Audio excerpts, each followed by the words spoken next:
Sally, how did it go? Oh, very well.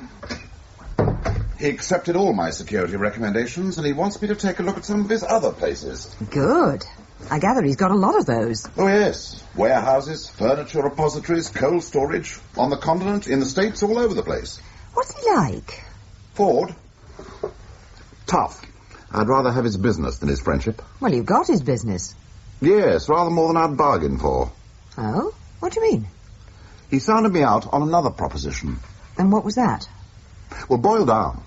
When you take off all the wrappings, he wanted to know if I'd murdered someone. He what? He didn't come out into the open, but that's what it amounted to. A very good fee. £30,000. 30,000? Gary, what on earth did you say? I said I was interested. Naturally.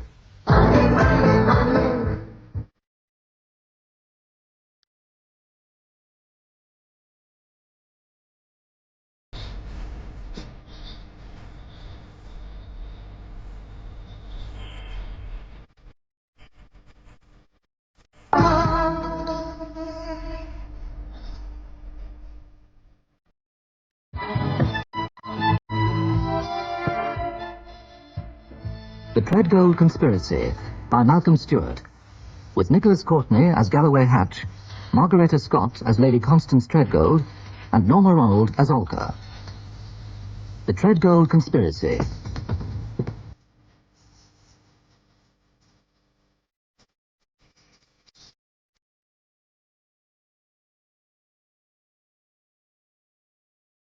And now, for today's survey, a rather different type of story. Many people are becoming increasingly concerned at the rate at which the nation's art treasures are being sold to foreign buyers and removed beyond these shores. This is not limited to paintings, but includes all forms of antiques and the fine arts. The latest potential victim is a privately owned exhibition of furniture, which is one of the finest in the world, the Treadgold collection. Many of you will have read the recent protests in the press by Lady Constance Treadgold at the failure of the government to intervene and save this unique collection, which is threatened with purchase by an American buyer. Here with me now in the studio is Lady Constance Treadgold. Lady Constance. Good afternoon. I believe the collection has been in your family for close on 200 years. Oh, longer than that. It was started by my grandfather's great-grandfather in the middle of the 18th century and built up over the years. Furniture wasn't his business, was it? He was actually a banker by profession. Yes, he founded the Treadgold banking house, but furniture was his hobby. And he passed his interest on to his sons, who, with their sons, continue to add to the collection throughout the 19th century. And now it's administered by trustees, of whom you are the chairman. Chairperson, I think, since we are not living in the Middle Ages. Yes, I beg your pardon. It is one of the finest collections of furniture in existence, isn't it? It is certainly the finest private collection, and it is on permanent exhibition to the public. Anyone who wishes can see it at Reeves Court 5 days during the week. In fact, it's a national asset. Oh, very much so. I doubt if anyone would dispute that.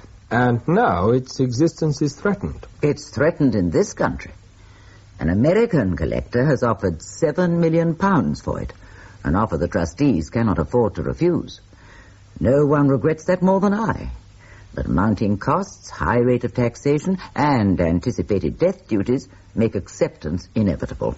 Is there no way out of the situation? Certainly there is, if the government will act. I have offered the entire collection to the government for £5 million. You are prepared to let it go to the government for £2 million less than the American is offering? I am, if that will preserve it for the nation. Can you tell us who this American collector is? That is a confidential matter at the moment. But if the government react favorably to my proposal, I will, of course, give them all the relevant information. Of course. But the government has not reacted so far. Their only reaction has been to say that they are looking into the matter. But where precisely they are looking has been beyond me to discover. And presumably there is a time limit to these negotiations. Yes, there is. The American offer cannot remain open indefinitely. Unless a counter-offer is forthcoming very shortly, I shall have to accept it. And that, unfortunately, due to pressure of time, is all we can say at the moment. Lady Constance, I hope you succeed in your campaign to save the Treadgold collection. Thank you for joining us. Thank you for hearing me.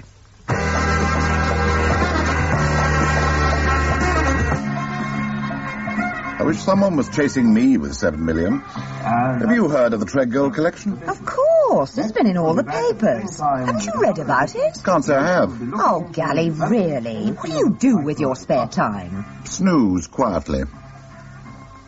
Look. In the car mirror. The green Rolls turning into the car park? That's him. I'll get out and stroll over in a minute. Do you want me to wait? Might as well. This is just a sounding session. I don't suppose it'll take much time. He'll probably drive round the park once and drop me back here. Is that the way murders usually get fixed up? Driving round Richmond Park in green Rolls Royces? There are worse ways of doing things.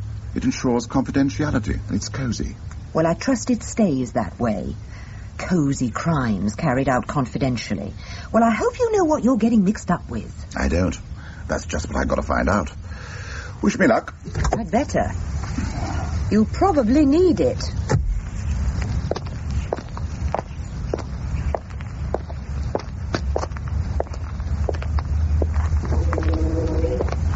Afternoon, Sir Darrell. Get in, Hatch. Quickly. I don't want to hang about. Okay. We'll take a turn around the park.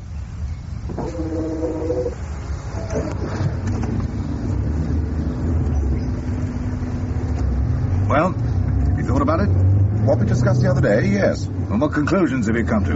I'd like to hear more. About the terms? Well, the terms all right. Very good, in fact. What is it you want to know, precisely? I can't help wondering what makes you think I'm right for the job. I know a great deal more about you than you suspect, Hatch. I didn't pick you at random out of a hat. I made very careful inquiries about you. That sounds ominous. What did you find out? Quite enough. You call yourself a security consultant.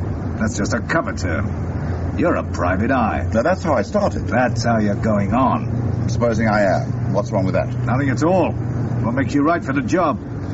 Private eyes cut corners and sail near the wind. They know the tricks of the trade. And they're not particularly scrupulous in putting them to good effect. Well, that's true of some. That's true of you. Otherwise, I wouldn't be wasting my time talking. Don't try to bluff me, Hatch.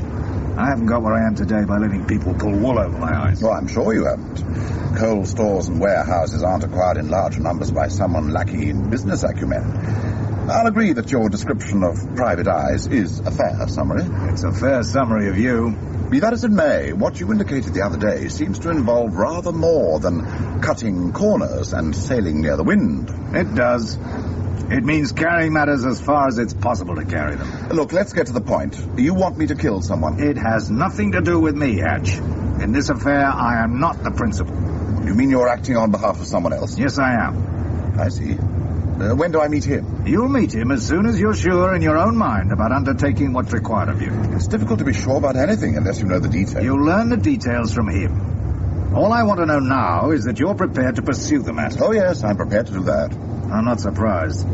I thought you would be. I'm glad I come up to your estimation. It's not estimation, Hatch. It's sizing up. Know-how, lack of scruples. That's why I picked you. Enjoy a walk. Only on a fine day. It is a fine day.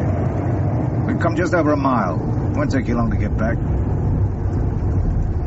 I gather you want me to get out? Yes, since we've nothing further to discuss at the moment. I see. Very good. You're right. It is a fine day. When do we two meet again? You will know when I get in touch with you. Goodbye, Hatch. Goodbye.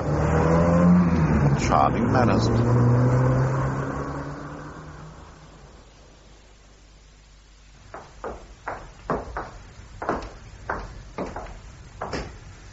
Have you got the office key? Yes. Here we are. After you. Thank you. What I can't understand is how I achieved that sort of reputation in Ford's eyes. Who's been putting all these stories around? You haven't been gossiping by any chance? Gally, if I gossiped, you'd be serving a life sentence. Ever since I joined the firm, you've always gone as far as you thought necessary to get results. And that since you went respectable as a security consultant. Heaven knows what happened in the days when you were an inquiry agent. I'll tell you, strictly in confidence. I never actually murdered anyone.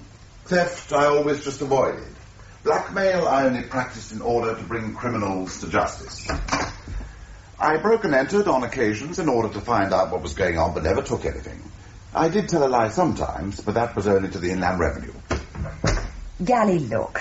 Why don't you pull out now while there's time? What am I supposed to pull out of? Oh, for heaven's sake, aren't you being engaged to murder someone? Now, you never actually mentioned murder or used the word kill. But you said he spoke about carrying matters as far as it is possible to carry them. Oh, he keeps talking like that. I presume he's referring to murder, but he may just be talking about paying one's income tax. Gally, really? Listen, I've got to pursue this matter in order to find out what it's all about. If I pull out now and someone gets killed, it won't look too good when I make a public statement that I suspected something nasty was going to happen, but prefer to pass by on the other side. You could go to the police. Well, to tell them what? That there's an obnoxious man with terrible manners who keeps dropping sinister hints. I don't want to get known in the metropolitan area as Sissy Hatch. Oh, you're impossible. I don't know why I work for you. I'll tell you, because I pay you a damn sight more than you deserve. Now stop wrestling with my conscience and answer that phone. Hatch Security, Olga speaking. Oh, Geoffrey, nice to hear from you. It's a long time. Yes? Yes? The Treadgold collection. Well, I'm sure he would. What is the name? Walter Crowley Snell. Wait a minute, I'll write that number down. 930-1928. Right. I'll pass that straight to Gally. Surely. And get back to you if there are any queries. Will do. Geoffrey, that's very kind of you. Extremely grateful. I'll get on to him straight away. Yes, of course. Bye for now.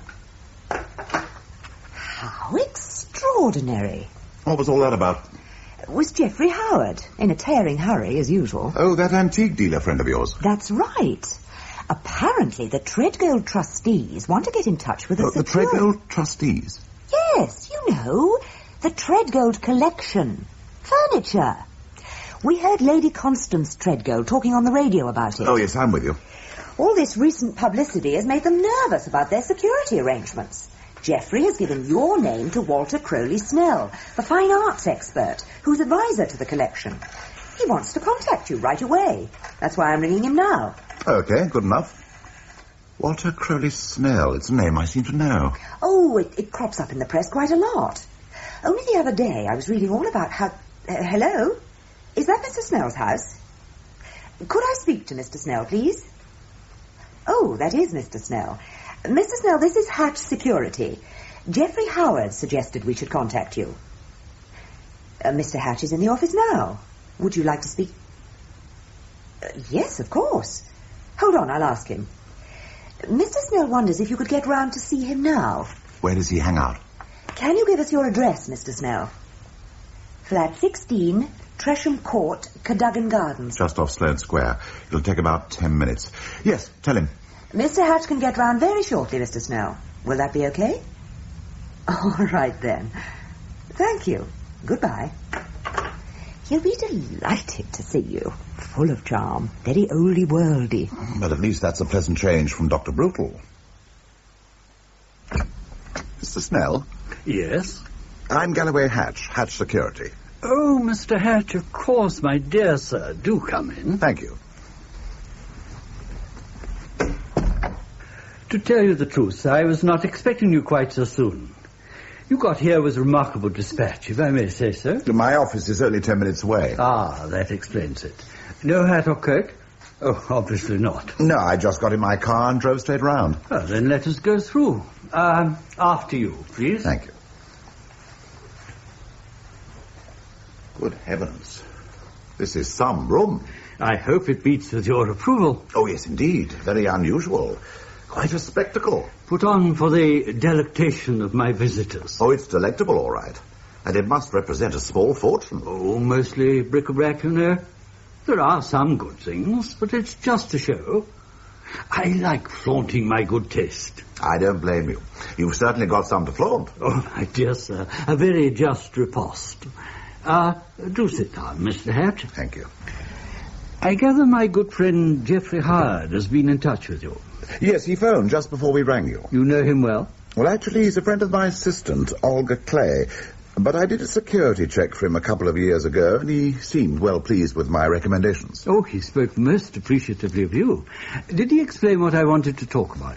I gathered it was to do with the Treadgold collection. Exactly. I imagine the recent publicity it has been getting has caused some concern about security arrangements. Oh, it has, most definitely. With these large sums of money being bandied about, it makes one nervous. In that case, a security check is a good idea. In my experience, it's never a bad idea at any time. Oh, my dear sir, how right you are. Those are my very words to Lady Constance. And, of course, with sums like 7 million being broadcast, just the time when thieves break in and steal. What would you like me to do about it?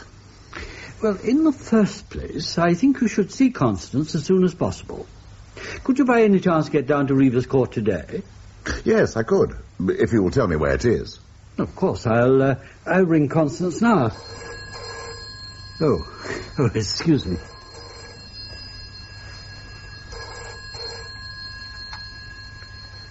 Hello? Ah, Constance. I was just about to ring you. Yes, I have Mr. Hatch with me now. He can come down this afternoon. Yes, the sooner the better. I'll ask him. What about 4 o'clock, Mr. Hatch? Yeah, yes, he's nodding. 4 o'clock then. I'll give him the directions. Yes, of course. Goodbye, my dear. Lady Constance will be glad to see you. Reeves Court, how do I get there? Straight down the A3, past Guildford, and turn off at Harefield. Yes, I know the turning. You go through Harefield, take the first on the right, and almost immediately you come to Big Gates with a long drive. And that's Reeves Court. You can't miss it. You'll find Lady Constance a most remarkable person, Mr. Hatch. A grande dame of the old school. Well, she sounded rather like it on the radio. Oh, she is. Someone once described her as a cross between Florence Nightingale and Cardinal Wolsey. Sounds a good mix. A most impressive person. Well, thank you for giving me your time so promptly, Mr. Hatch. I'm sure your advice will prove invaluable. I believe I can be of help. By the way, just one point. With whom should I discuss terms?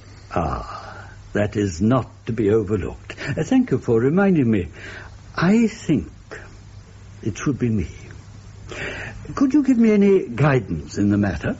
Yes, I think so. For example, to take a case you know about, I charged Geoffrey Howard £500. That was for his gallery and basement storage. And his offices. I also revamped his insurance. I see. Yes, well, that seems very reasonable. I should imagine Reeves Court would be a more complex proposition. Oh, yes, undoubtedly. Rest assured, there's no lack of funds, Mr. Hatch. I'm glad to hear it. That's always a help. And now, before you go, let me offer you a parting libation. Libation sounds a bit much. Could you make it a small snifter? Well, of course. I have some excellent Amontillado. That'd be most acceptable. Oh, by the way, Mr. Hatch, before you send in your estimate, perhaps we could have a brief discussion. A discussion? What about exactly? A minor item. A small percentage, easily lost. You mean an invisible loading? Yes, you can put it that way. The perks of the trade, you know what I mean.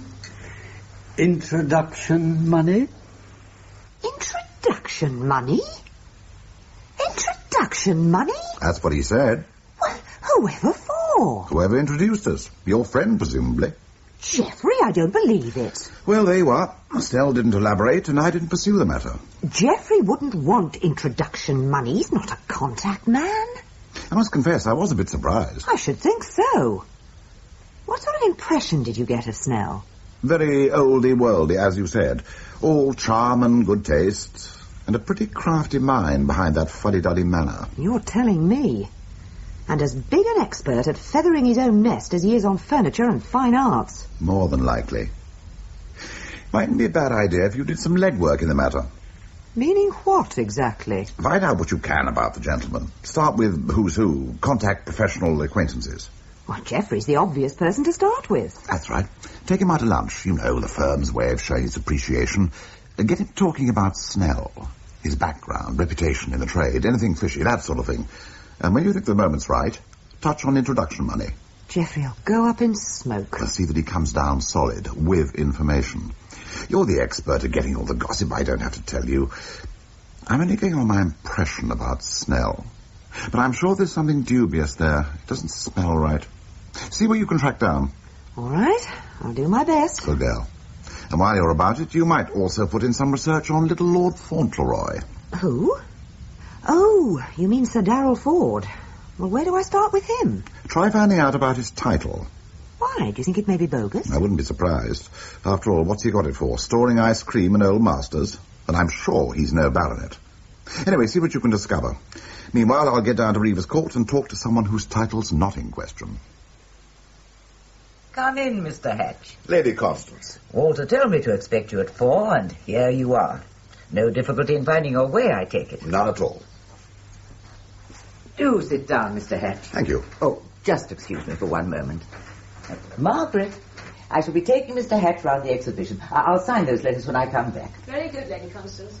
Margaret is my loyal and faithful secretary. Very overworked these days with all this correspondence. Your negotiations with the government? And with the American bidder, who never ceases to press me. I don't know how much longer I can hold out, Mr. Hatch. No, it must be very difficult for you. Anything to do with the government is difficult. Fortunately, my friends in high places have indicated that things are beginning to move in my direction. I imagine your broadcast today will have helped. Oh, yes. It came just at the right moment, apparently. One of my Whitehall contacts rang only a few minutes ago to tell me. It sounds as if it shouldn't be long before you get a decision. I think that may well be. I don't want to talk myself out of a job, Lady Constance, but in the circumstances... Oh, Mr. Hatch, I'm sure that Walter Snell is quite right to insist on having this security check. He's been in touch with our insurance people, and they agree. Well, in that case...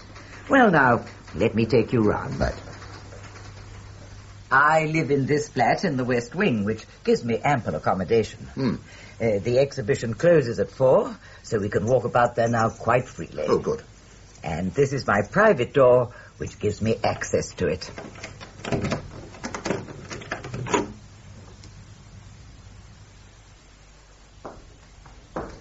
And here we are, back in the main hall. And that completes the exhibition. It does. Any other space is taken up by storage. Covers quite an area, doesn't it? 8 large rooms. Patrolling them is quite a healthy exercise. May I look at that plan again, just to refresh my memory? Here you are. The Italian room leading to the French and Viennese rooms, the mahogany, oak and walnut rooms, and 2 rooms housing European lacquer and Gothic revival furniture. They all lead out of one another, and the only means of access is either through the public entrance or the private entrance from your flat. That is correct. And you have 2 custodians on duty every day during public hours, and a night watchman who takes over when the exhibition closes. Yes, they're all on duty throughout the week. In fact, the exhibition is patrolled at all times. It is. And so far, no one has ever succeeded in breaking into the premises. To the best of my knowledge, no one has ever even tried. Now, what other points have we covered? All the windows are well secured and double barred, and the warning system sounds off in the staff room, your flat, and the local police station. You have certificates of regular inspection. Oh, they're in my office. Good. Well, is there anything else for me to see? I don't think so, Mr. Hatch. In that case... Let us return to the flat. Lady Constance, there's one point. Even with the carefully regulated temperature and humidity which is maintained here, the exhibits must suffer a certain wear and tear. Oh, yes. And they're all subject to regular inspection. And who carries that out? Mr. Snell. He looks after the collection as well as advising the committee about any additions. And where does he look after it? Down here? The inspections are carried out here. Any renovations or refurbishings which are required are carried out in town at his workshops. With what sort of frequency? Oh, once or twice a year. Here we are. Please go through, Mr. Hatch. Thank you.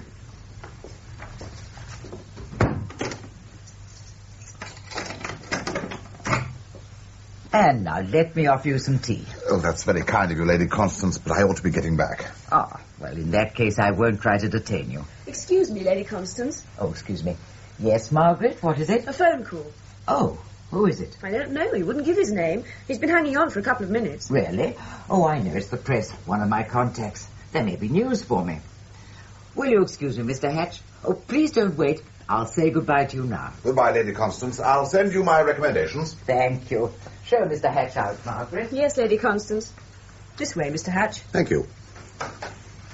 Hello? Daryl, I wasn't expecting you. Goodbye, Mr. Hatch. You do know your way back to the A3. Thank you, I do. Goodbye for now. Goodbye.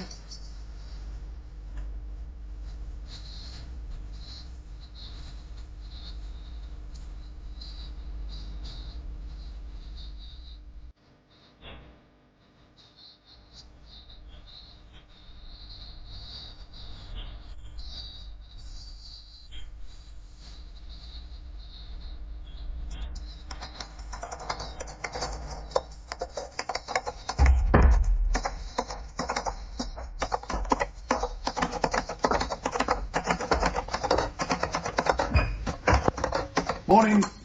Good morning, Gally. There's a lot of mail on your desk. So I see. What have we got, apart from bills? Oh, there are one or two inquiries. How did it go yesterday? Oh, nothing unexpected. The lady's not a dragon? Well, let's say she's a lady dragon. There was something, though. Oh, what sort of something? After we'd been round the exhibition, there was a phone call waiting for her. She went to take it, and I pushed off. Just as I went through the door, I heard her say, "Darrell, I wasn't expecting you." Darrell's not a very common name. No, it isn't.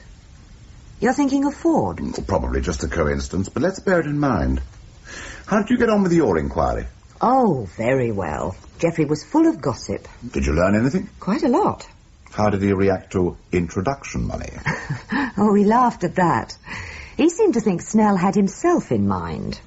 When I pointed out that Snell was acting on behalf of the trustees and taking introduction money in the circumstances was hardly ethical, he said it was aesthetics, not ethics, that Snell was interested in. Well, that's one way of putting it. Was it some kind of a hint, do you think? It might have been, especially in view of what he said later. Tell me. Well, I was careful to let the wine flow and not to press him. And by the time we got to coffee and liqueurs, I didn't have to. He told me quite a lot about the problems of his particular market. Reproductions and so forth, especially faking problems. And that's when he let out something about Snell. Go on. About 3 years ago, apparently, Snell took him up to his workshops and, under conditions of great secrecy, showed him a Louis XV escritoire, which Geoffrey said must have been worth a fortune. When Geoffrey asked him where he got it, Snell laughed and told him it was a replica, copied by his own people. Well, Geoffrey couldn't believe him.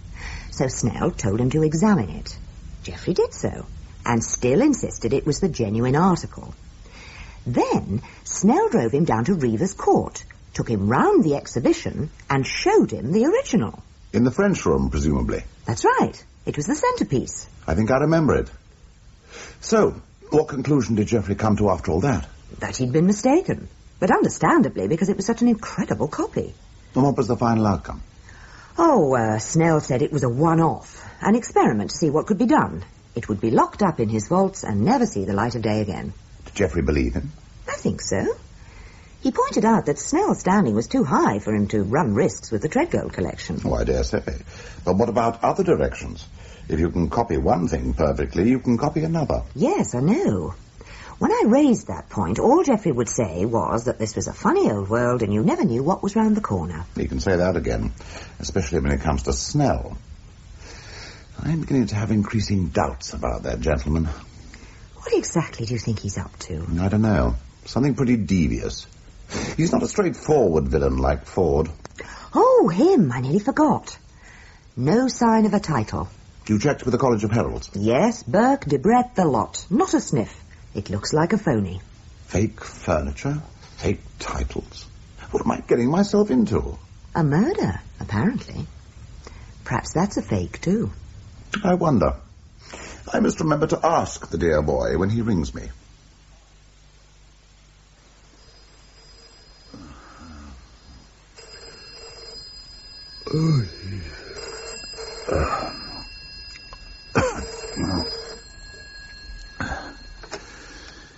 Hello. Hatch, Yes? I've sent the car round for you. What? It should be with you in 7 minutes. 7 minutes? But what are you talking about? Who is that? Ford. Sir Darrell Ford. Don't you recognize my voice, Hatch? Get up. Get up and get dressed. Look here, Ford, what is all this? Do you know what time it is? Of course I do. 2:13 precisely. Yes, in the morning, the small hours. I know that, Hatch. I can tell night from day. It's more than I can at the moment. What's all this about? There's someone you have to meet. Don't you remember what we arranged? Yes, I do, but I didn't anticipate... Listen, Hatch, you've just over 6 minutes before my chauffeur calls. The drive to my house will take 11. You'll find a party going on. Take no notice of my guests. The chauffeur will conduct you to me. I say, you've got it all worked out, haven't you? Oh, don't waste my time, Hatch. Get up and get dressed. My chauffeur will be with you in 5 minutes and 40 seconds. That's in round numbers, I take it. 5 minutes and 38 seconds, precisely. Get up and get dressed, Hatch. And don't keep me waiting. I shall know what to do soon if he keeps repeating himself.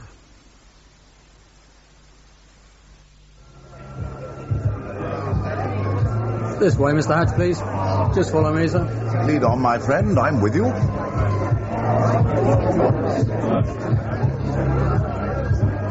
Excuse me, sir. Excuse me, Sir Darrell. Yes? Oh, Hatch.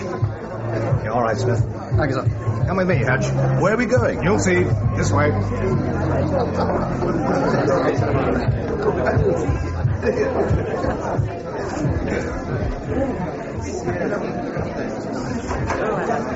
Here we are. After you. Go in, Hatch. Very well.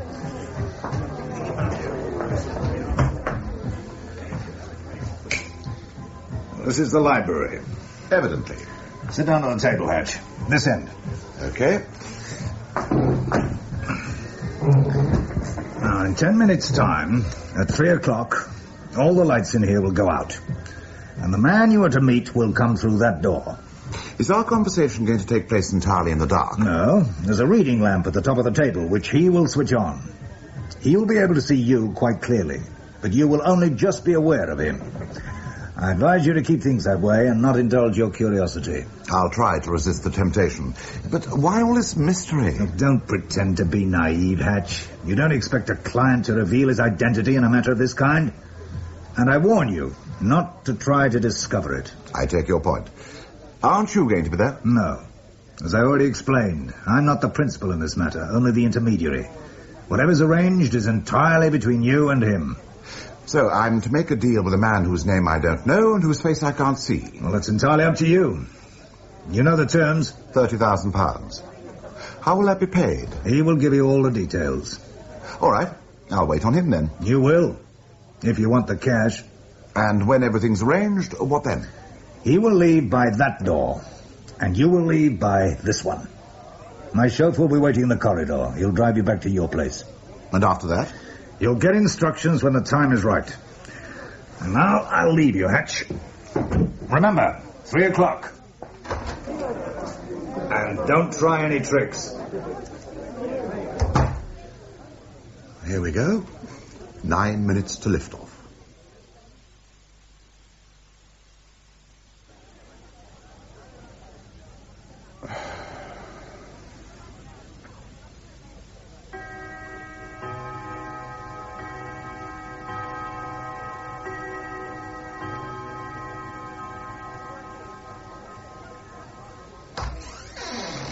Mr. Hatch? Yes?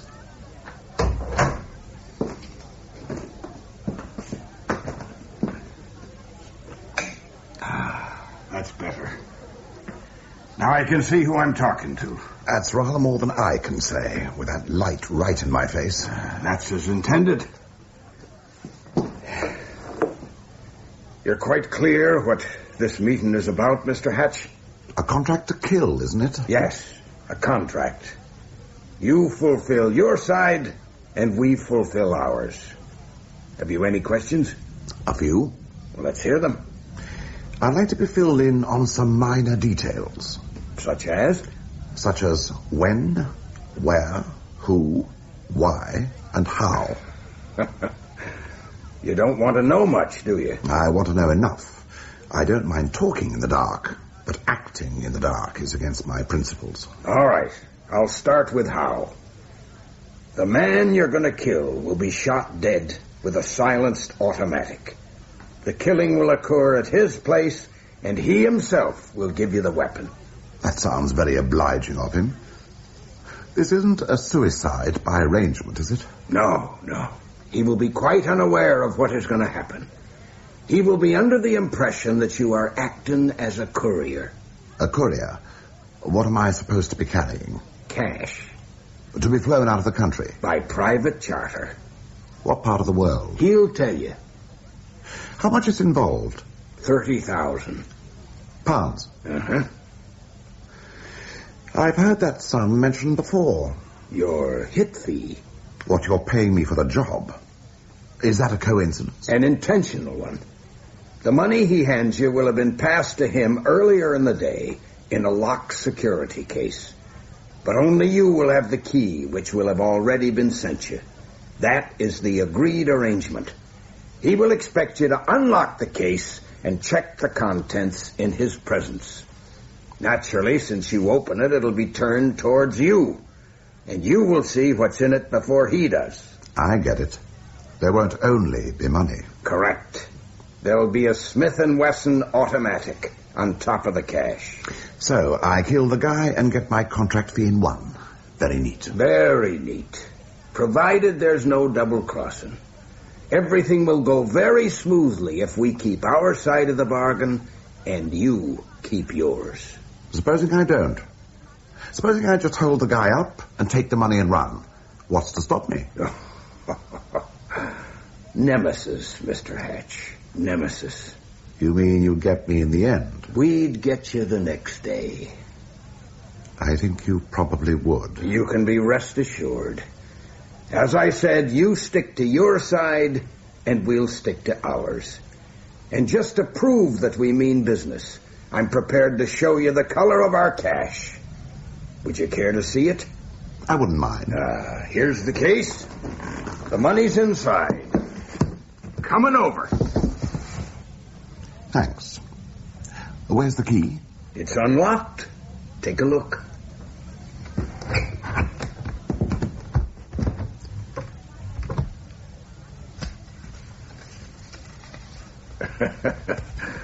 Go on, satisfy yourself. Check it through. £20 notes in £500 bundles. Correct. It won't take long to check through that. On the day, you can hold him at gunpoint while you do so. Yes, I can.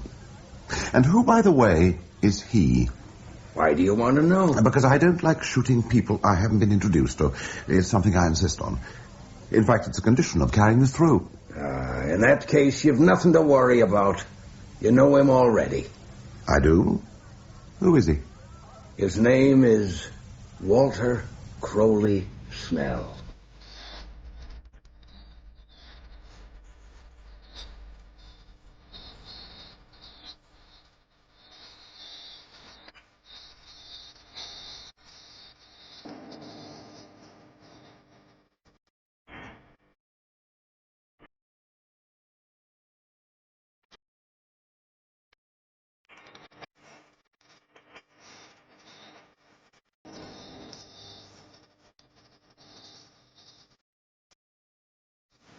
Of course, you'd go to the police. Would I? I doubt it. Gally, you must. And tell them what? To begin with, the whole thing is highly improbable. I haven't a shred of evidence to support my statement. If questioned, Ford will simply deny everything. And as far as I'm concerned, the nameless man I met in the library is just a voice out of the darkness. You must have got some impression of him. Very little. The reading lamp was shining right in my face. He had an American accent, and somehow I've an idea he had a beard and was wearing glasses, but I simply couldn't swear to it. Well, you'll have to warn Snell. Well, what do I tell him? Mr. Snell, I'm being paid a very large sum to kill you. Well, how do you think he'll react to that? If he's as fuddy-duddy as he sounds, I should think he'd have a heart attack. He'll either do that or ask for introduction money. Oh. No, I can't do anything until I've got something definite to go on, such as the key of the security case with the time and date for carrying out the contract. Then at least I've one piece of concrete evidence to offer the police. But will you be able to give them any idea of what's behind it all? I mean, why should anyone want to bump Snell off? And how does Ford tie in with the man in the library? Those are just the two questions I've been asking myself. I didn't go back to bed when I got home last night. I sat up, going over all the facts I knew about the case. Did you reach any conclusions? Hardly conclusions. At this stage of the game, they're more like guesses. Let's hear you guessing. All right. Let's start with Snell. Why should anyone want to bump him off? My impression is that he's a very crafty, pretty devious sort of character. A slippery customer who might make anyone involved in a big deal with him go to extremes. A big deal? You mean connected with furniture? No, of course. You remember Snell showed your friend Geoffrey Howard a wonderful replica of a Louis XV escritoire, which was so good that Geoffrey refused to believe it was a copy? Until Snell took him down to Reeves Court and showed him the original. Yes. Well, I believe Geoffrey was right the first time. What? It was the original he was shown at Snell's workshops, and the copy which he saw at Reeves Court. Yes, but surely... I know. He examined the so-called copy very carefully. But how carefully did he examine the so-called original? My guess is that when he was assured he was seeing the original standing in the collection, he took Snell's word for it. What was Snell up to? It was a test. Snell, or Snell's craftsman, had achieved a perfect copy. Snell wanted to find out if it would deceive an expert standing alongside original exhibits. He reckoned that if he could pull wool over an expert eye, he could be pretty sure of getting away with it when he substituted other replicas for the most valuable originals. The test he carried out with Geoffrey was the severest test possible, and when it succeeded, he knew he was onto a good thing. You mean purloining the Treadgold collection? Or the most valuable part of it, by degrees, over a period of time. Under the very nose of the old lady? Oh, yes. Theft by substitution. Golly, is it possible? I think so, but I'm only guessing. Suppose you're right. How would Ford come into it? There's no evidence that he does. Oh, don't tell me he doesn't know what's going on. I wouldn't dream of it. Strictly speaking, all I know is that he's acting as a go-between for me and the man in the library. But obviously he's mixed up in the conspiracy. Conspiracy? To rob old Constance Treadgold. If they get away with it, some £1 million worth, it'll go down in history as the Treadgold... This video was uploaded to the channel Thinking Out Louder. Please like, comment and subscribe to the Thinking Out Louder channel. Thank you. Gold conspiracy. Big stuff. High stakes. No wonder it's adding up to murder. Now, that depends in the end who does the adding up. I'll tell you how I think Ford comes into it. Having solved the problem of removing the originals and substituting copies, Snell was faced with a problem of disposal. After all, you can hardly go around hawking purloined pieces from the Treadgold on the open market. Oh, no. You'd have to sell them off surreptitiously to private buyers. Collectors with more money than scruples who know what they were getting but would keep their mouths shut. Now, that takes time. And it needs storage and distribution. So, you look around for someone with storage facilities, preferably furniture repositories, and you find that Ford has got these, both in Europe and America. And you do a deal? You bet you do, on a percentage of the profits. But being Ford, it was a pretty high percentage. That didn't satisfy Snell, naturally. So he told Ford he was getting lower prices than he actually was, and when Ford found out, that didn't satisfy him. So he decided to get Snell disposed of and take over the business? Not quite. What? He went into partnership with someone else who wanted to dispose of Snell. The American in the library. The man, I suspect, who has offered Lady Constance $7 million for the Treadgold collection. But if he's prepared to buy the Treadgold... Provided it's genuine. Not if half of it's fake. Very successful men, millionaires particularly, don't like being taken for a ride. Especially by fuddy-duddy fine arts experts who give themselves airs while trying to crook you. How did he find out? Ford? I imagine so. Ford probably spilled the beans about what was going on and made it clear that it wasn't the Treadgold collection the American was going to buy, but a collection of fakes. At the same time, he must have pointed out that if Snell was eliminated, the American could take over Snell's share of the market. This would enable him to get the best of the Treadgold collection, now lying in various Ford repositories, at Ford's price, well below what Constance was asking. And, of course, Ford would benefit by that arrangement because he'd no longer need the sales contacts Snell had been providing. Oh, yes. It's an arrangement which suits everyone. Except Lady Constance. And Snell, of course. It's a pretty cold-blooded arrangement where he's concerned. They're pretty cold-blooded people. I suspect that if Ford were ever to donate his blood, it would be found to be just above freezing. Golly. What are you going to do? Try and get hold of some evidence. How? I think Snell is the key figure. It must have all started with him. If I knew a bit more what he was up to. Oh, yes. Just as you could if you were to hide under the sofa and overhear what goes on in the flat. You've got it. Oh, dear. Here we go. Well, how are you going to get in to bug the place? Breaking and entering? No, nothing crude like that. I thought of another way. I'll need your assistance.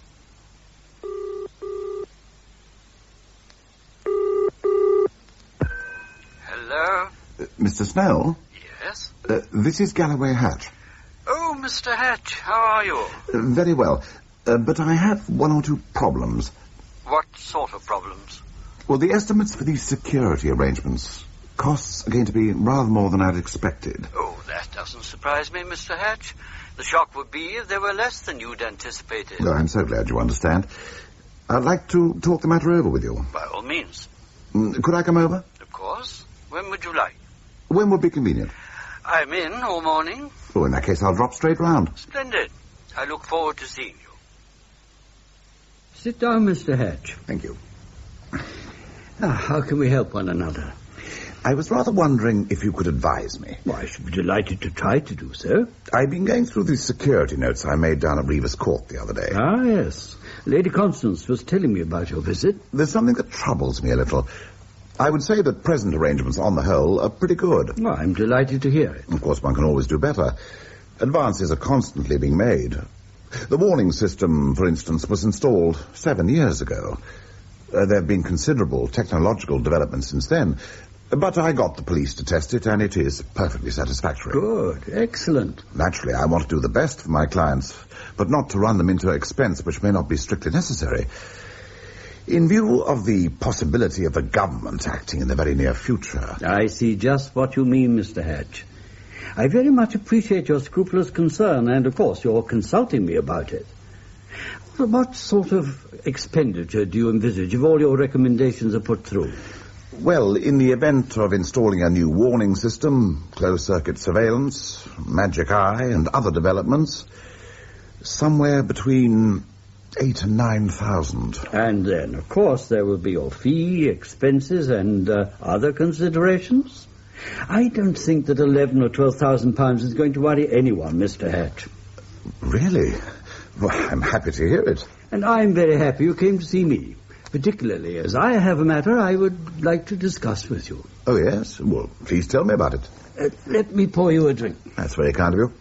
A Amontillado? Amontillado will be fine. Mr. Hatch, this is a confidential matter. I should say very confidential. I understand. It involves a transaction requiring an extremely responsible person with, well, how shall I put it? Savoir-faire. You'd like me to find you someone? I don't think you need look further than yourself, Mr. Hatch. I see. What is the nature of the transaction? The transfer of a large sum of money to a continental bank. You're looking for a courier? Quite right. Would you be interested, Mr. Hatch? Certainly I'd be interested. In that case, have you got a moment to discuss the matter? All the time in the world. Good. Just let me take this phone call. Will you excuse me? No, please don't.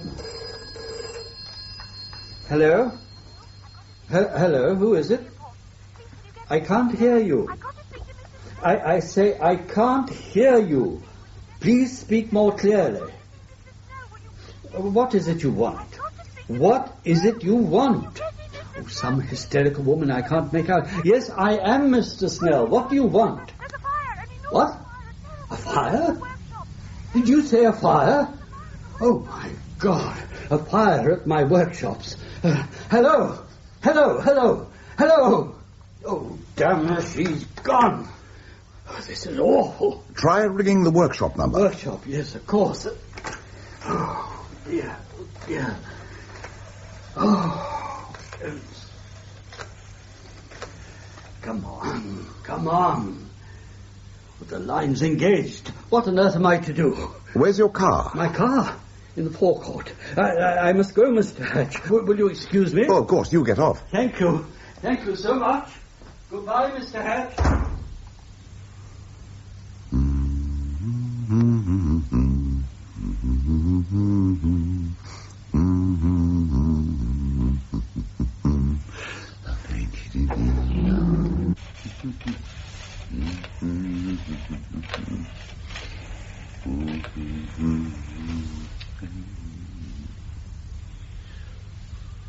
Hello? Action as planned. See you. You did a very good job. Congratulations. Thank you, sir. Always happy to oblige. He got thoroughly rattled when you mentioned fire and simply did what I told him. I thought he sounded as if he was getting pretty confused. That part wasn't difficult. My worry was making sure I got the line to the workshops engaged before he got through. Oh, you managed that all right. He rang off immediately he got the engage signal. No, the whole operation went very well. I trust you had no problems with the bugging? Oh, none at all. I stuck pinhead pickups in the door lintels and the recording apparatus under a cupboard shelf. That's the one place no one ever thinks of looking. It starts on voice? Oh, yes, and can take plenty. There was only one drawback. What was that?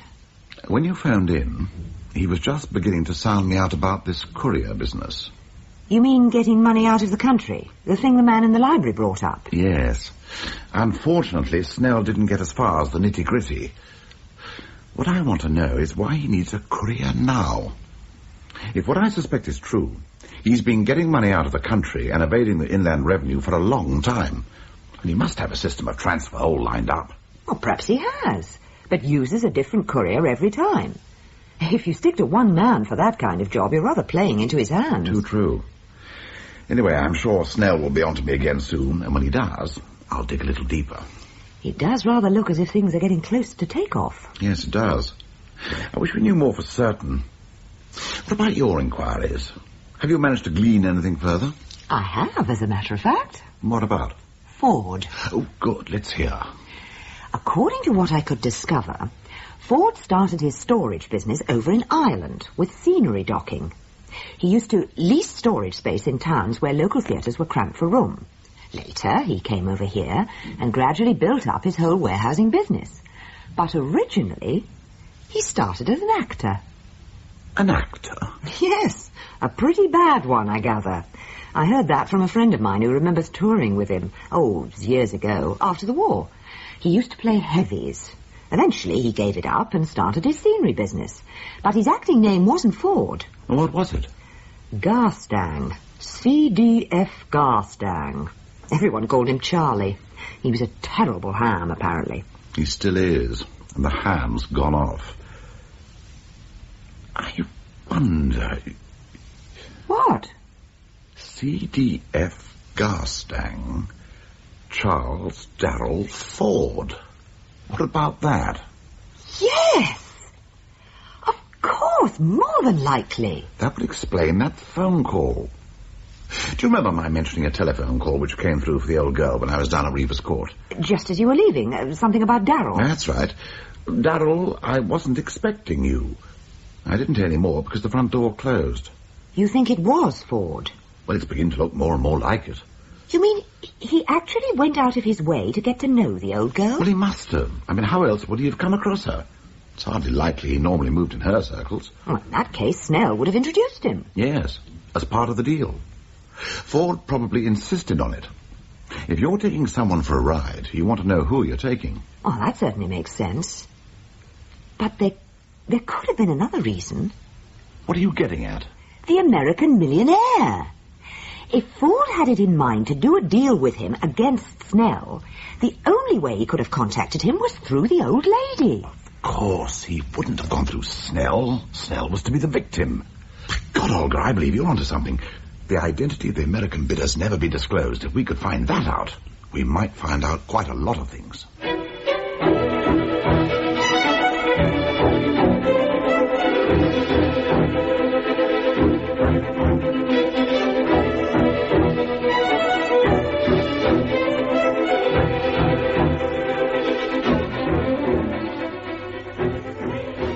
Finally, it was revealed today that the government has intervened over the Treadgold collection and has saved this unique display of furniture for the nation. A few minutes ago, Lionel Elder spoke to Lady Constance Treadgold. Lady Constance, you must be feeling extremely pleased at the government's decision. Would you care to give us your reactions to the situation? Certainly. Without becoming hysterical, let me say that I am far from disappointed. I think you asked for £5 million. Do you mind if I inquire if that sum was forthcoming? I don't mind your inquiring, and I'm sure you don't mind my not answering. I would simply say that negotiations were concluded to our mutual satisfaction. And you're quite happy about it? I'm perfectly happy. Wouldn't you be if you were in my place? I'm sure I should. Lady Constance, what are your plans for the future? Many and varied, but I'm keeping them to myself. Don't you keep things to yourself, Mr. Elder? Well, some things, I suppose, Lady Constance. With reluctance, I imagine. You should try, Mr. Elder. It's great fun keeping things from people. But I suppose with that microphone in front of you all day long, it's a great temptation to tell everyone everything. I hadn't really noticed, Lady Constance. I shall have to give it my attention. But I think I see what you're getting at. Thank you for being so frank with me. Not at all. Delighted to be of service. Thank you, Mr. Elder. Lionel Elder speaking to Lady Constance Treadgold. And now, here are the main headlines again.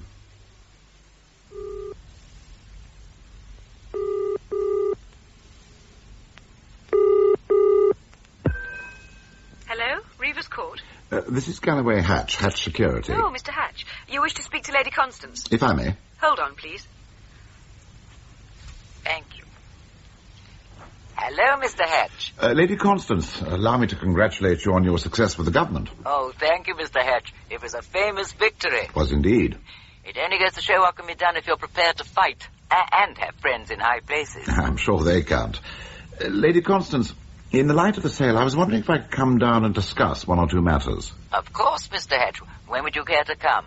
Tomorrow afternoon? Thank you. That would suit very well. In that case, might I expect you about 4? I'll be with you at 4 o'clock, Lady Constance. Some more tea, Mr. Hatch. Thank you. Your tea is excellent. A special brew. I'm so glad you like it. Now, you were telling me about your security recommendations. I'm halfway through preparing them. After my survey, I came to the conclusion that your present arrangements are very adequate. And a few days ago, I discussed with Mr. Snell whether the expense of installing new equipment was really justified. And what did Mr. Snell say to that? He thought that I should put my proposals forward on the grounds, I gathered, that trust funds would be perfectly adequate to deal with the sort of expenses which I outlined. I see. Well, if that's what he felt, I'm perfectly happy. I have the greatest regard for Mr. Snell's judgment. Oh, of course. It was just that with this latest announcement by the government, I rather wondered... You didn't expect results so quickly. As a matter of fact, I didn't. I'll let you into a secret, Mr. Hatch. I never count my chickens before their first lay, and I never announce that anything has taken place until well after it has happened.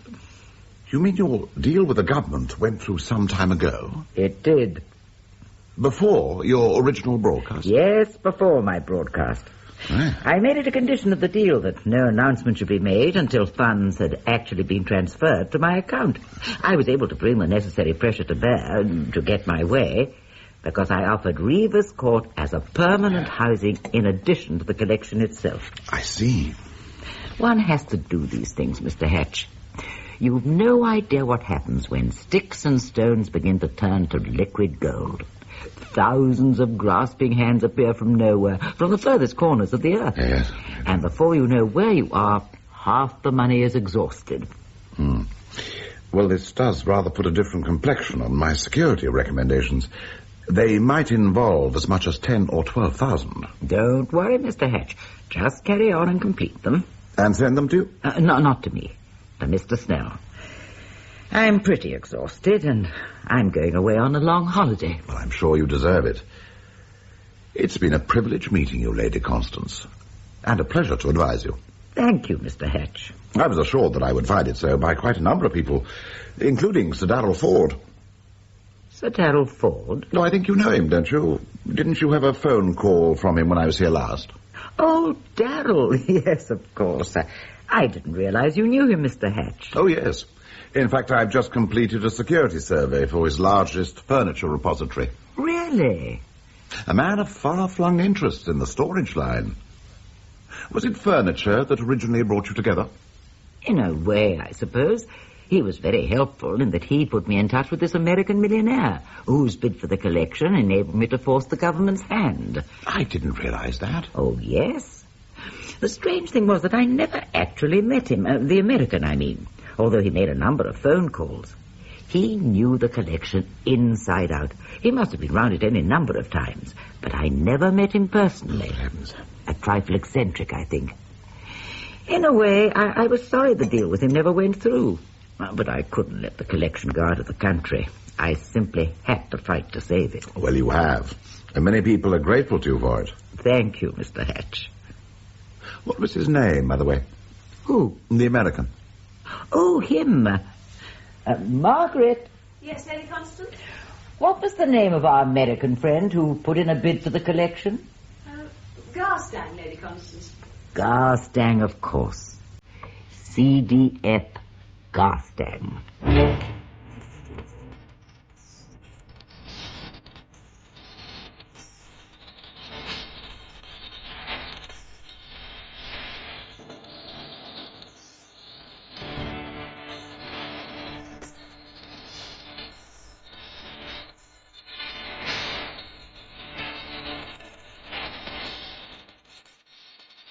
It could be a coincidence.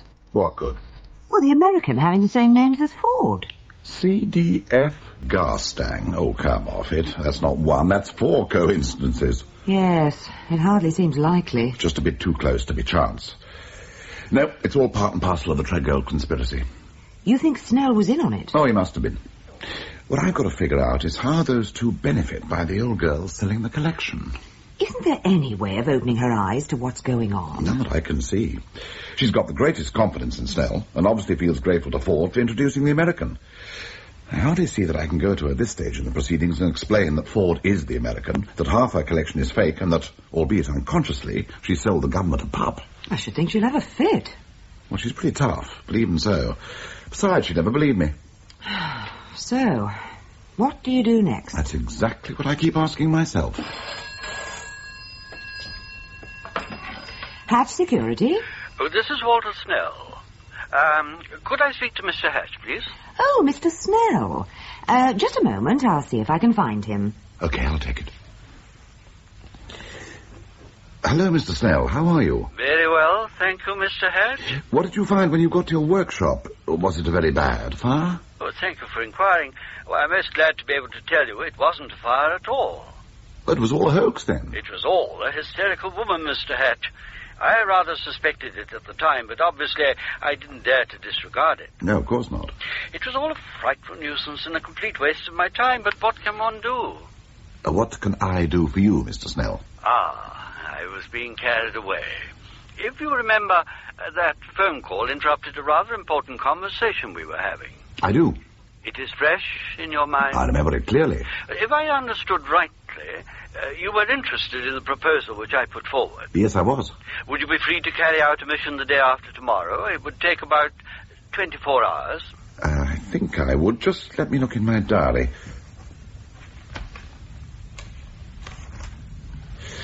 Yes, that would be quite all right. Thursday the 24th. My flat at 3 o'clock. Bring your passport with you. I'll give you all the details then. Very good, Mr. Snell. Thank you, Mr. Hatch. Next Thursday, then. Goodbye. Goodbye. Now I know what to do.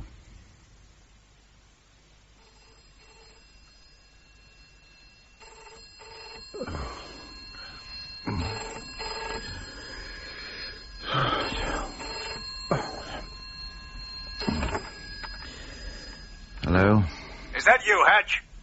Yes, who's that? You know who it is. Now get up and get dressed. I want to see you. Oh, Dr. Brutal. What? Another of your small hour calls. You are a night bird. Well, don't waste my time. What about my time?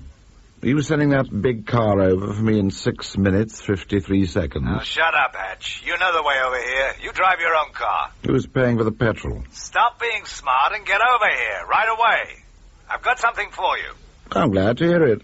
I always suspected you've got a generous streak. Get over here.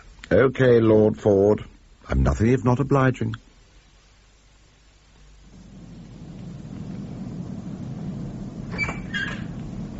Come in, Hatch. Do you always conduct your business in the middle of the night like this? That's my affair.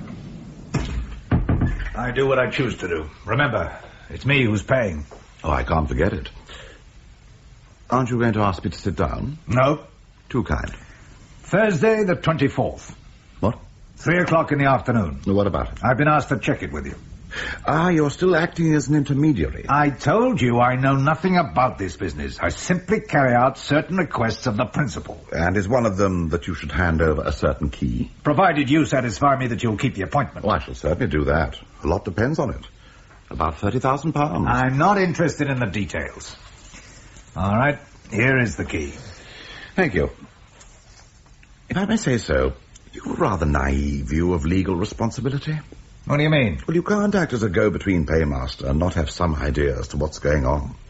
If all this ends up in court, you're not going to be able to stand up and plead that you weren't an accomplice. I didn't hire you to give me your legal opinion. I dare say you didn't. I'm giving it free. Well, mind your own business.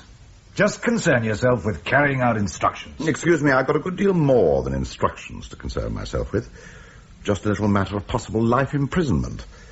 I don't mind sticking my neck out sometimes, but with those sort of odds, I don't like sticking it out in total darkness. What are you talking about? Clandestine meetings in unlit libraries with anonymous individuals plotting murder. If you didn't like the deal, why didn't you say so? You accepted it at the time? At the time, yes. But there were things I didn't know. Since then, I found out something. What have you found out? That the man I met here in the library, whom you refer to as the principal, is none other than the American millionaire who put in a bid for the Treadgold collection. Who told you that? Never you mind. Furthermore, I've discovered his name. His name? Yes. What is it? C.D.F. Garstang. How did you work that one out? By putting two and two together. Well, you got your sums wrong. Now listen to me, Hatch. No, you listen to me, Ford. There was a very good reason for keeping everything as obscure as possible, because C.D.F. Garstang never really existed. For Lady Constance, he was just a voice on the phone, and for me, he was just an impersonation. Oh, yes? Yes, by an actor of the same name, an Irish actor. A terrible ham who eventually got out of the profession via scenery docking and went into warehousing, cold storage, and furniture repositories. Hatch, I'll kill you. Oh, no, you won't, Darrell Ford Garstang. That will complicate things too much when too much is at stake. We'll both carry on and see this business through, but you know that I know, and there'll be no double-crossing. Give me back that key. Not on your Nelly. Give me that key. I said we'll both see this business through. Hatch! Goodbye, Ford. I want that key! Want away. You're not getting it, Mr. Ford. Oh, sorry I can't address you by your title. I found that too is phony. Are you really going to see this thing through? Of course. What time's the appointment? 3 o'clock. Gally, I'm worried. So am I. I wish you'd tell me what you're going to do. I shall stick to the agreed plan. When Snell produces the case, I shall unlock it as if to count the cash and take out the gun. And what will you do then? I shall stick it in Snell's face, frighten the daylights out of the old so-and-so, and make him come clean. You think he'll spill the beans? I'm damn sure he will. Supposing Ford's tipped him off? What about? That he's hired me to kill him? Well, supposing it comes off. What do you do next? Ah, that's the question. Are you going to tell the old lady? Well, I can hardly do that at the moment. She's out of the country. You'll go to the police? Probably. Depends what I find out. The whole situation's highly fraught and very delicate. Won't it put her in a terrible situation? I'm afraid it will. The government and its experts won't be too happy either, with egg all over their faces. What about you? What about me? I shall have done nothing wrong. Just exposed the scandal of the century. I hope it works out that way. Don't be so optimistic. What's the time, by the way? Just after 2:30. I must go. Look after the office. Gally? Yes? Do take care. Of course I'll take care. I always do. Especially when I put the cat among the pigeons.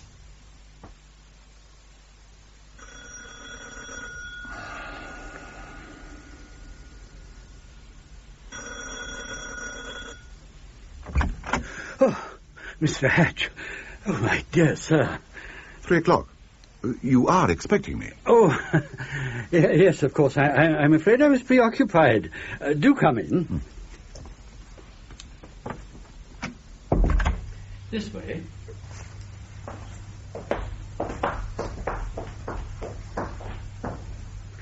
Sit down, Mr. Hatch. Let me pour you a drink. Thank you. What shall it be? A liqueur? A liqueur will be fine. Grand Marnier? Excellent. I'm sorry our conversation was interrupted the other day. Perhaps we can go on from there. As you rightly concluded, this is a job for a courier, and the sum concerned is considerable. Thank you. In point of fact, we never discussed terms. I was coming to that when the phone interrupted me. Your journey will take you to Geneva, to a certain finance house whose name and address will be found in an envelope which I shall give you. You'll be flown there in a private plane, which will pick you up at an airstrip outside the London area. I'll give you all the details when I hand over the money. Now, as to terms, £1,000. 500 now, 500 on return. I won't quibble about that. Very good. Let me say that from our first meeting, you impressed me as being the man for the job. Someone of dependability and discretion. Oh. The sum concerned is large, £30,000. Oh. In fairness to you and to myself, we will check that together in a moment. I think it's remarkable that you're prepared to entrust such a large sum to anyone else. I am prepared, Mr. Hatch. In some situations, one has to take risks. One has to balance one uncertainty against another. With you, I'm ready to do that. Thank you. And now, if you'll excuse me, I'll get the case which is in my safe in the next room. I take it you have the key. I've got it here. Good. Somewhat unusual arrangement, but necessary in a complex situation. And now, if you will allow me a few minutes. Certainly. If you feel like another drink, don't hesitate to help yourself. Thank you. Do you like music? I do, as a matter of fact. Then let me regale you.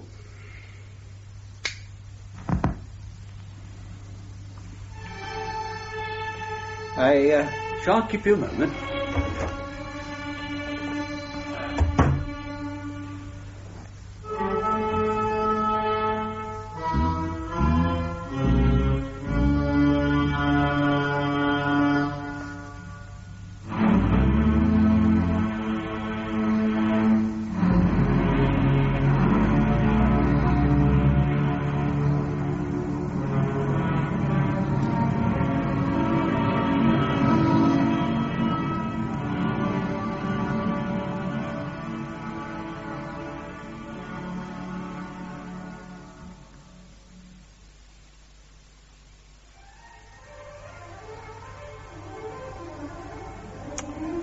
What's he doing?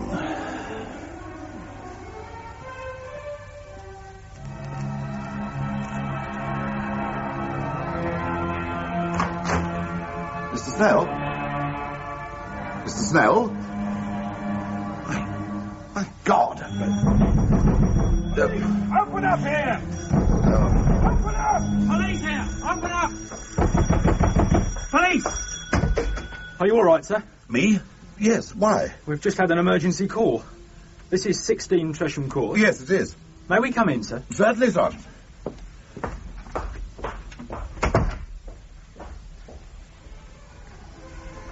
Are you the occupier of this flat? No, I'm not. I should explain, Is Sergeant. the occupier in? That is the point. What is the occupier's name, sir? Snell, Walter Crowley Snell. And what is your name, sir? Galloway Hatch. May I ask what you're doing here, sir? I'm a visitor. Look, Sergeant, let me explain. I'd like a word with Mr. Snell, if I may, sir. Well, I don't know about that. What do you mean, sir? Sergeant, there's something I've only just discovered. There's a dead man in the next room. Stay by the door, Constable. Son. Come with me, sir.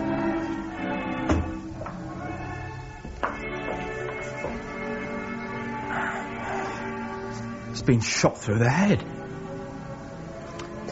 Is this Mr. Snell? No, it's not. Do you know who it is? Yes, I do. It's Sir Darrell Ford.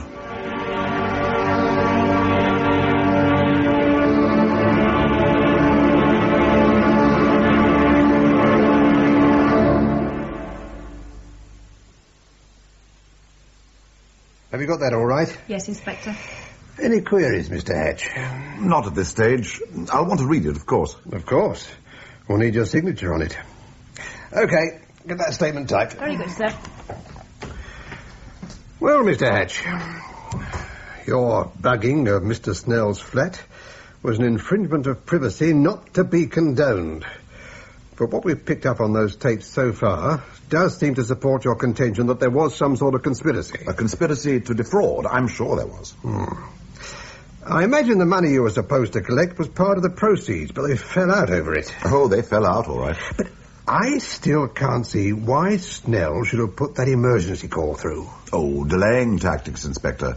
While I was being taken in and you were getting my statement, he was on his way. Must have been almost an hour before you put out a call for him. Yes, and I don't imagine that the plane which is picking him up will be flying to Geneva. Quite a different destination. Let's just play that last tape again, in case we miss something. Right.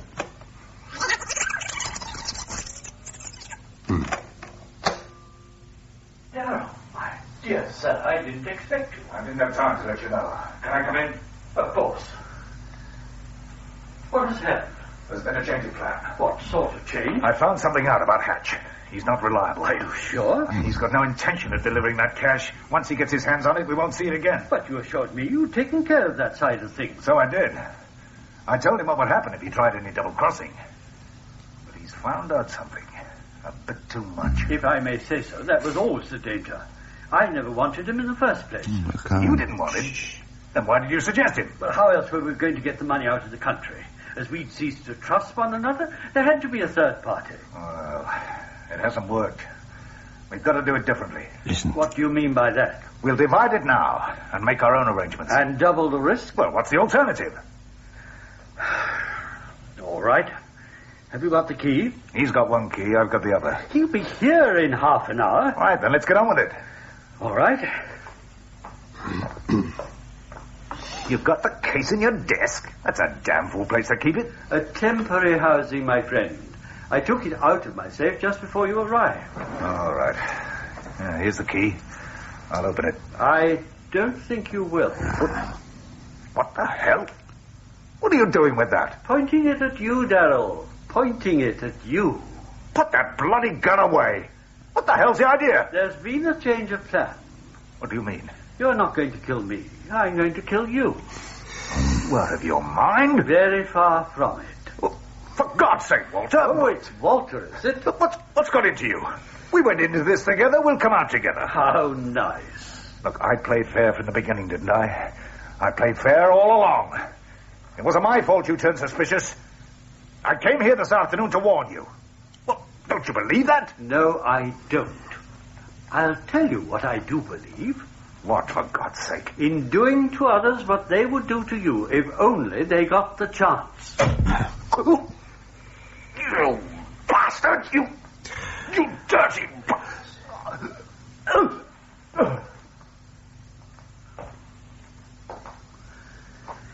Dead?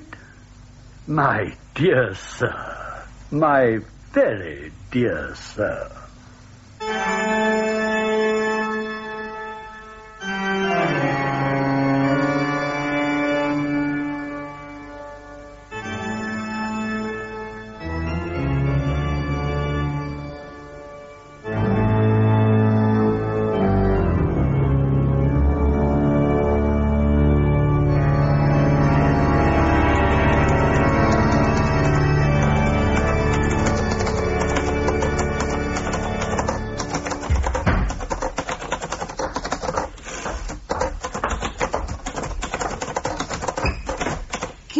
At last. I know.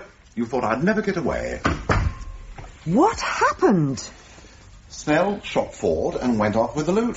What? The police came round in answer to a 999 call just as I discovered the body. So they took me in. Gally, are you in the clear? Oh, absolutely. Sans peur et sans reproche.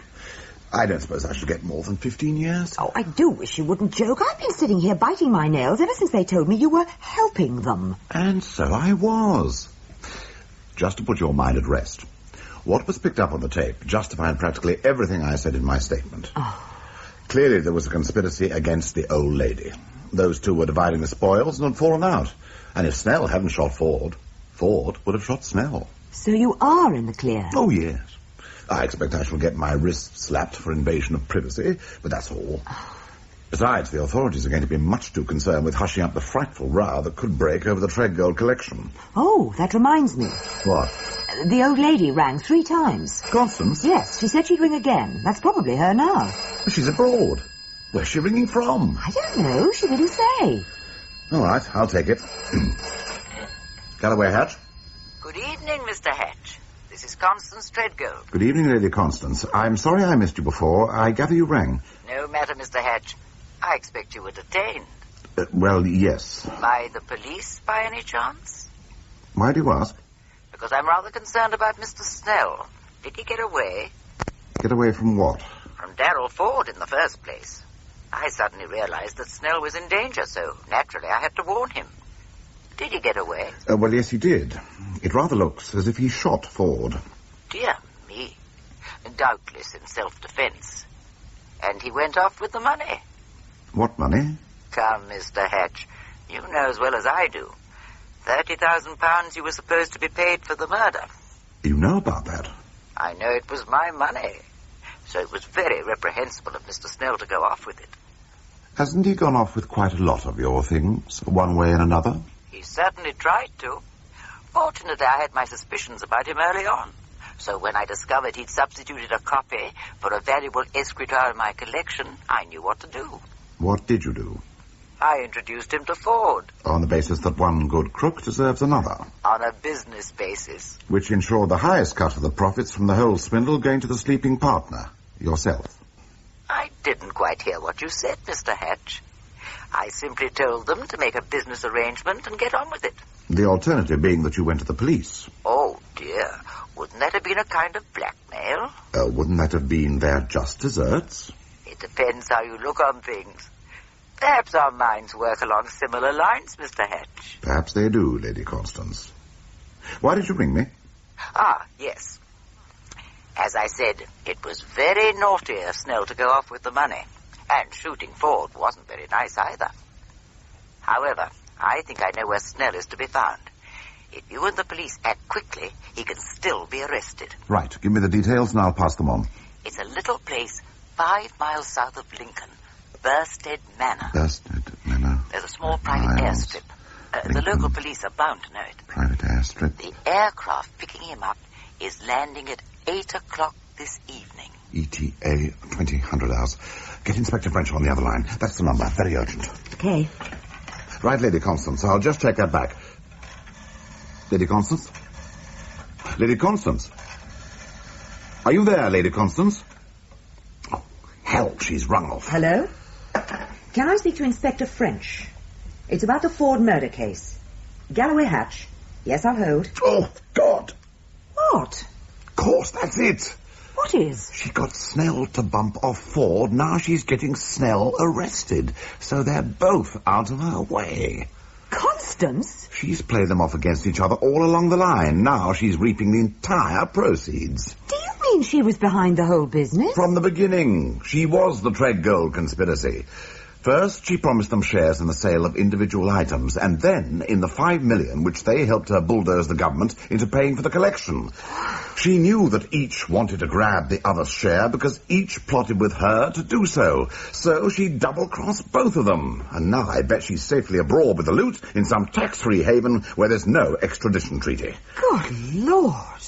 But they'll get her in the end, somehow. Won't they? Oh, I bet they will. That lady's a born survivor.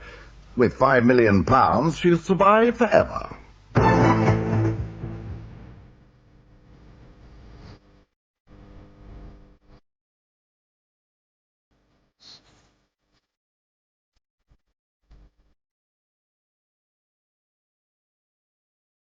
In The Treadgold Conspiracy by Malcolm Stewart, Galloway Hatch was played by Nicholas Courtney, Lady Constance Treadgold by Margareta Scott, and Olga by Norma Ronald.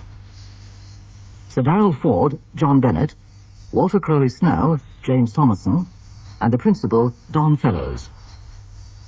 Lionel Elder, John Livesey, the police inspector, Alan Dudley, and the sergeant, Spencer Banks.